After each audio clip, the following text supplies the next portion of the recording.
Hello.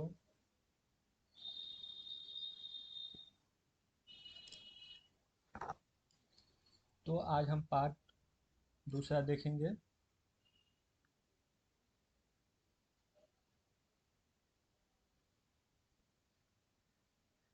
Part two देखेंगे।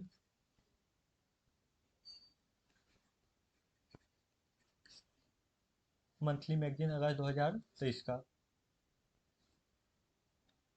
तो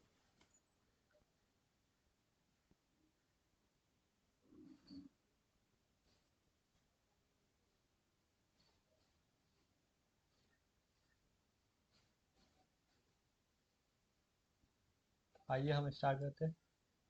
मुख्य चुनाव आयुक्त और अन्य चुनाव आयुक्त नियुक्त सेवा शर्तें और पदाविधि विधेयक 2023।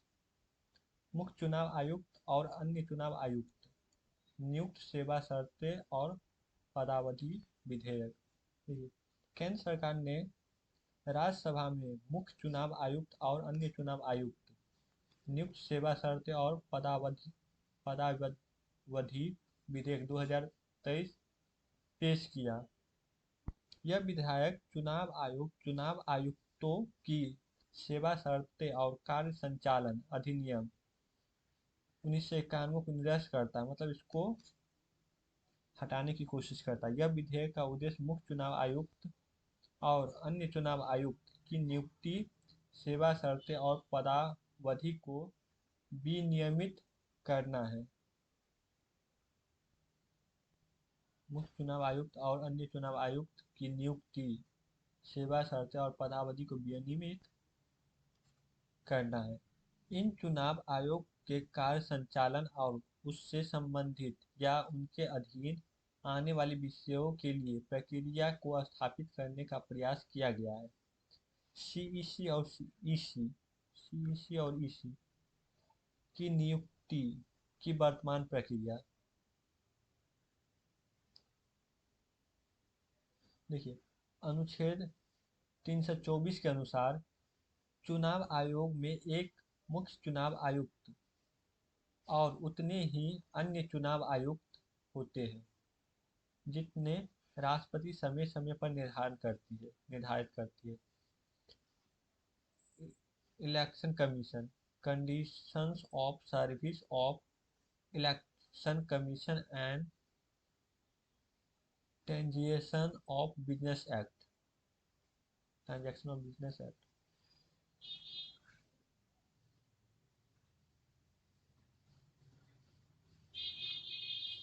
अनूप वर्णमाला बनाम भारत संघवाद में सुप्रीम कोर्ट ने आदेश दिया था कि जब तक कोई कानून नहीं बनाया जाता है, तब तक भारत का राष्ट्रपति सीईसी एवं ईईसी की नियुक्ति एक सीमित की सलाह पर करेगा एक समिति की सलाह पर करेगा।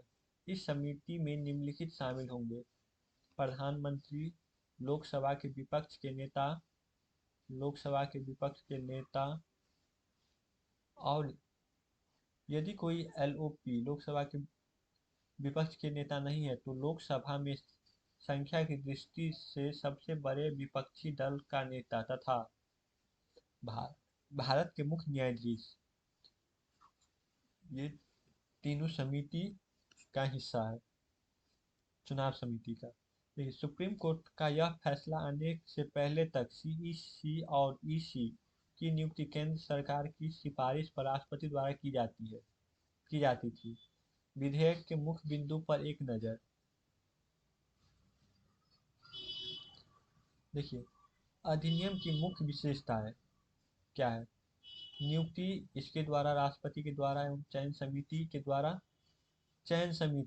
समिति में ये तीनों अध्यक्ष, प्रधानमंत्री, सदस्य, लोकसभा के विपक्ष नेता, प्रधानमंत्री द्वारा नामित सदस्य के रूप में संघ सरकार का एक कैबिनेट मंत्री। यदि लोकसभा में विपक्ष के नेता को आधिकारिक मान्यता नहीं मिली है तो लोकसभा में सरकार के विपक्ष में सबसे बड़े एकल दल का नेता विपक्ष का नेता समझा जाएगा। जो खोजबीन समिति खोजबीन समिति क्या है, देखिए, सर्च कमेटी। इसकी अध्यक्षता कैबिनेट सचिव द्वारा की जाएगी। कैबिनेट सचिव द्वारा की जाएगी। इसमें 2 अन्य सदस्य होंगे जो केंद्र सरकार में सचिव स्तर के अधिकारी होंगे। उसके पास चुनाव से संबंधित मामलों का ज्ञान और अनुभव होना चाहिए।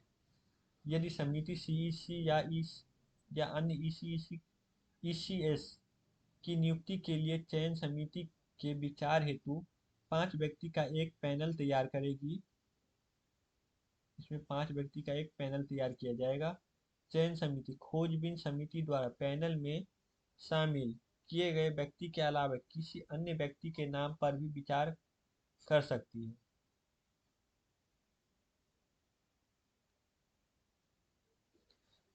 योग्यता क्या होनी चाहिए इसके लिए?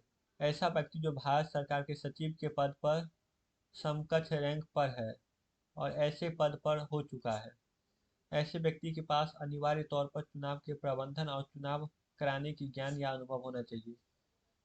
पदावधि या कार्यालय सीईसी या अन्य इसी पद ग्रहण करने की तिथि से 6 वर्ष के अवधि के लिए 65 वर्ष की आयु तक जो भी पहले हो पद पर बने रहेंगे। 100 वर्ष की अवधि के लिए सीईसी ग्रहण की तिथि से 6 वर्ष की अवधि के लिए 65 वर्ष की आयु तक जो भी पहले हो पद पर बने रहेंगे। सीईसी और अन्य सीएससी पुनर्नियुक्ति के लिए पात्र नहीं होंगे। जब किसी सीईसी और सीईसी के रूप में नियुक्त किया जाएगा, उसका कार्यालय ईसी और सीईसी के रूप में कुल मिलाकर 6 वर्ष से अधिक नहीं होगा। वेतन एवं भत्ते वेतन भत्ते या सेवा शर्तें कैबिनेट सचिव के समान होगी। जितना कैबिनेट सचिव को पैसा मिलेगा या वेतन मिलेगा उतना ही सीईसी और ईसी के वेतन होंगे। पद से हटाने और त्याग पत्र संविधान के अनुच्छेद 324 के तहत, यह याद करना, संविधान का अनुच्छेद 324 के तहत सीईसी को उसके पद से उसी रीति से हटाया जा सकता है जिस रीति से सुप्रीम कोर्ट के न्यायाधीश को हटाया जाता है। यदि संसद के दोनों सदन एक ही सत्र में सीईसी को हटाने के लिए प्रस्ताव पारित करते तो राष्ट्रपति एक आदेश जारी कर उसे पद से हटा देता है। सीईसी को उसके पद से हटाए जाने का प्रस्ताव निम्नलिखित तरीकों से पारित किया जाना चाहिए। प्रत्येक सदन द्वारा अपनी कुल सदस्य संख्या के बहुमत द्वारा, देखिए बहुमत द्वारा हटाया जा सकता है। उपस्थिति और मतदान करने वाले सदस्यों के कम से कम 2/3 बहुमत द्वारा हटाया जा सकता है। किसी सीईसी और ईसी की सिफारिश के आधार पर ही पद को हटाया जा सकता है। सरल शब्द में संविधान में सीईसी और उनके पद से हटाने के लिए व्यापक प्रावधान है, जबकि ईसी को केवल सीईसी की सिफारिश के आधार पर ही हटाया जा सकता है। कार्य संचालन चुनाव आयोग के सभी कार्य सर्वसम्मति से किए जाएंगे। यदि सीईसी और अन्य ईसी की राय में किसी विषय पर मतभेद है तो निर्णय बहुमत के आधार पर किया जाएगा।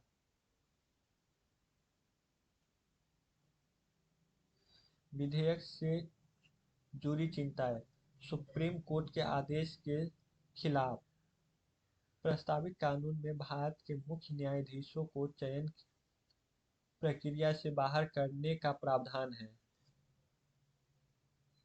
इस प्रक्रिया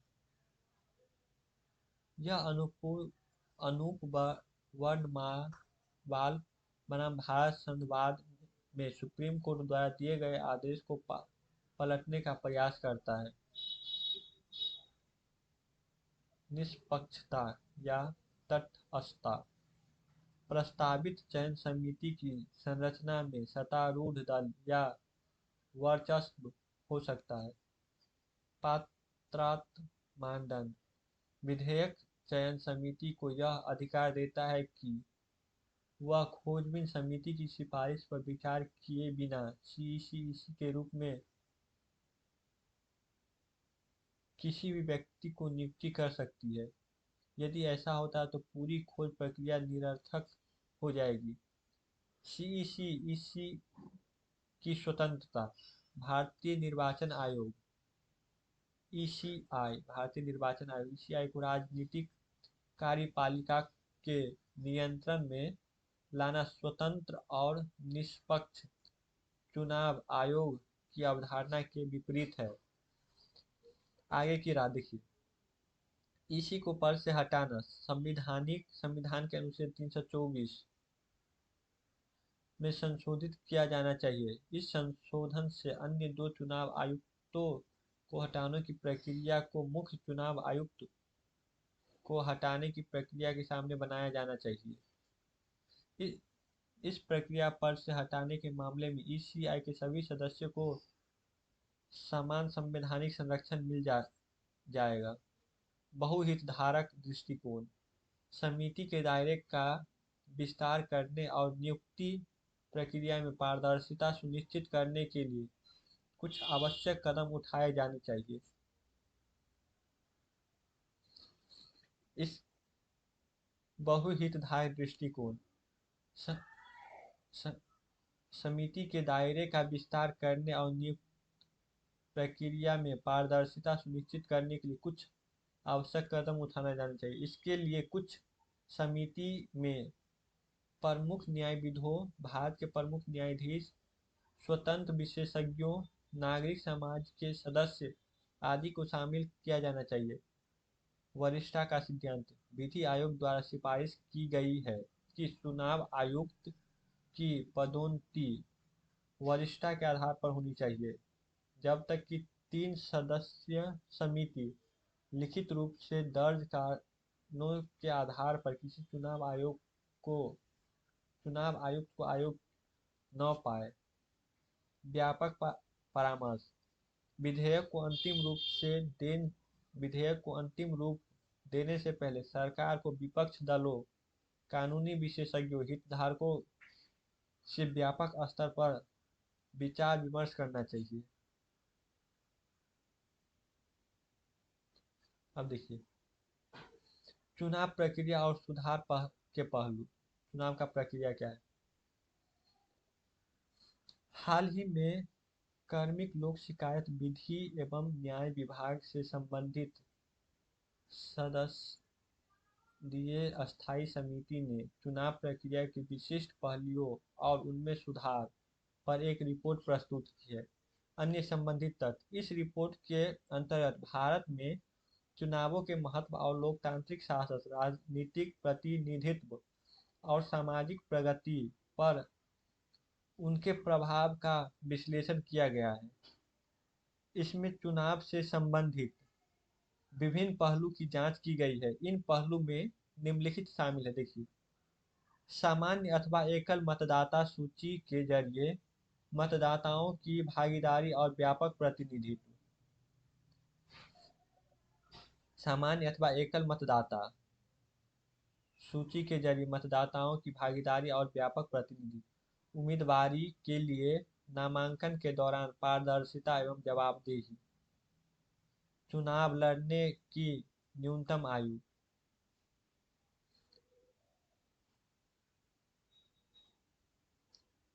देखिए सबसे पहला क्या है? एकल मतदाता सूची क्या है? Common election roll. सरकार मतदाता सूची को एकल बनाकर और उन्हें व्यापक डेटाबेस में समेकित करके दोहराव की समस्या को दूर कर सकती है तथा चुनावी प्रक्रिया को सुव्यवस्थित कर सकती है। Special aspects of the election process and their reforms.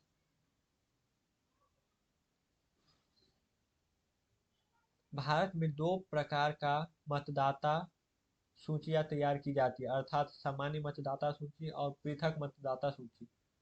सामान्य मतदाता सूची और पृथक मतदाता सूची। पृथक मतलब सेपरेट इलेक्शन रोल्स। सामान्य मतदाता सूची को भारतीय निर्वाचन आयोग द्वारा तैयार और प्रबंधित किया जाता है। सामान्य को किसके द्वारा किया जाता है? भारतीय निर्वाचन आयोग ईसीई के द्वारा। और पृथक मतदाता को राज्य निर्वाचन आयोग, राज्य निर्वाचन आयोग।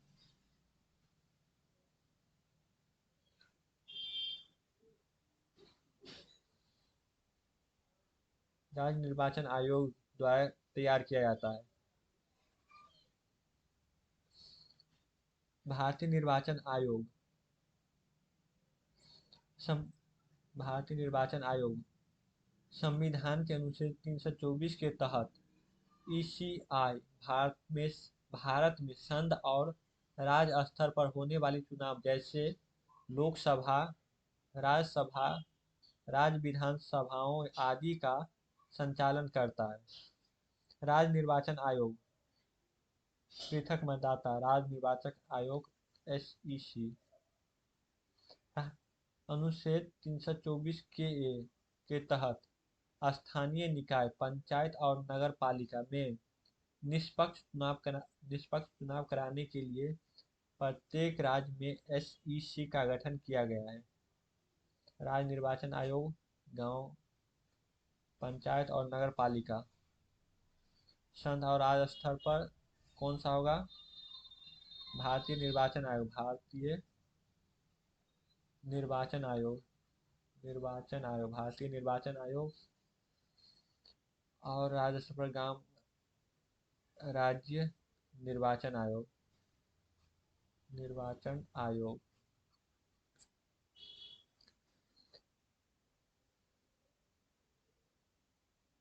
सीईआर को तैयार करने में आने वाली बाधाएं: स्थानीय मतदाता सूची का अभाव, विधानसभा या संसदीय चुनाव के विपरीत स्थानीय निकाय चुनाव की मतदाता सूची एक अस्थायी रिकॉर्ड नहीं है और अक्सर इसे हर चुनाव आयोजित होने से पहले एक नए सिरे से तैयार किया जाता है। इसके मतदाता सूची को तैयार करने में आने वाले श्रम को दोहराव होता है। चुनाव क्षेत्र का परिसीमन और उसका समय विधानसभा और संसदीय निर्वाचन क्षेत्र के लिए काफी लंबे समय के बाद परिसीमन किया जाता है। यह आमतौर 15 से 20 वर्ष के बाद होता है। दूसरी तरफ स्थानीय निकाय का परिसीमन अक्सर चुनाव से पहले किया जाता है। समय समय पर परिसीमन किए जाने से देश में निष्पक्ष राजनीतिक प्रतिनिधित्व सुनिश्चित होता है। संवैधानिक चुनौतियां: केंद्र सरकार और ईसीआई द्वारा प्रस्तावित सीईआर को लागू करना वर्तमान में अनुच्छेद 325 के दायरे से बाहर है। यह अनुच्छेद संसद और राज्य विधानमंडलों के चुनावों के लिए अलग अलग मतदाता सूची के प्रयोग को अनिवार्य बनाता है। रिपोर्ट में की गई प्रमुख सिफारिशें ईसीआई को मौजूदा नियमों में कोई भी बदलाव करने तथा एकल मतदाता सूची को लागू करने से पहले सभी कारकों पर विचार एक व्यापक योजना तैयार करना चाहिए। ईसीआई को सीईआर तैयार करने से पहले संवैधानिक प्रावधानों पर विचार करना चाहिए और संघवाद के सिद्धांत का पालन करना चाहिए। ईसीआई और विधायिक विभाग को परिसीमन प्रक्रिया के प्रभावों की विशेष रूप से दुर्गम भूभागों में जांच करने हेतु एक साथ मिलकर कार्य करना चाहिए।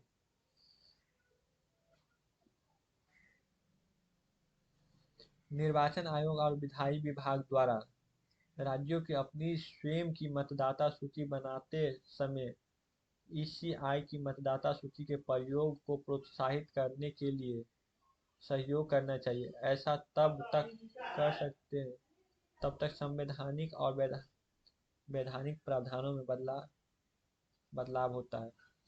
ईसीआई को एक विधेयक प्रावधान या वैकल्पिक तंत्र स्थापित करना चाहिए जिससे यह सुनिश्चित हो कि आधार संख्या प्राप्त गैर नागरिक CER में शामिल हो पाए।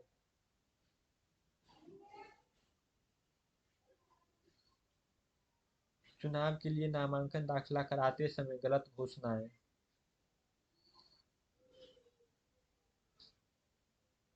कई बार क्या हो जाता है कि चुनाव लड़ने के समय में नेताओं सब बहुत से घोषणाएं कर देती है जो कि देश के अर्थव्यवस्था के लिए सही नहीं है, तो इस पे ध्यान देना होगा। लोकतांत्रिक प्रक्रिया की सत्यनिष्ठा सुनिश्चित करने के लिए यह आवश्यक है कि सरकार चुनावी उम्मीदवारों को झूठी, गलत घोषणाओं या शपथ पत्रों को दाखिल करने से रोकने हेतु कठोर कदम उठाए। वर्तमान प्रमुख निर्वाचन को संचालन नियम 1961 के अनुसार चुनाव में उम्मीदवारों के लिए उनकी संपत्ति, देनदारी या शिक्षा आदि के बारे में जानकारी देते हुए एक शपथ फॉर्म दाखिल करना अनिवार्य है। झूठी जानकारी देना कानून का उल्लंघन करना यह आरपीए की धारा 125A के तहत दंडनीय अपराध है।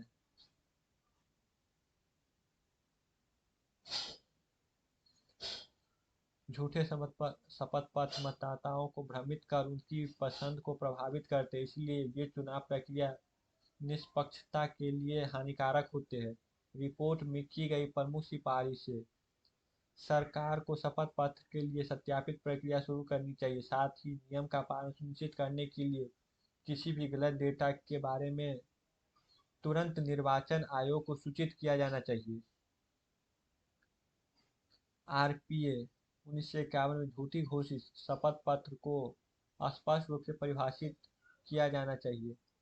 झूठा गलत शपथ पत्र दाखिल करने पर आरपीए 1951 की धारा 125 के तहत सजा को 6 माह से बढ़ाकर 2 वर्ष किया जाना चाहिए। इसके अतिरिक्त अपराध को गंभीरता के आधार पर जुर्माना भी लगाना चाहिए। हालांकि यह जुर्माना केवल विशेष मामलों में ही लगाना चाहिए, इसे छोटी गलतियों पर नहीं लगाना चाहिए। अयोग्यता संबंधी मामलों का शीघ्र समाधान किया जाना चाहिए, क्योंकि लंबी मुकदमेबाजी कानून प्रावधानों के इच्छित उद्देश्य को कमजोर कर देती है।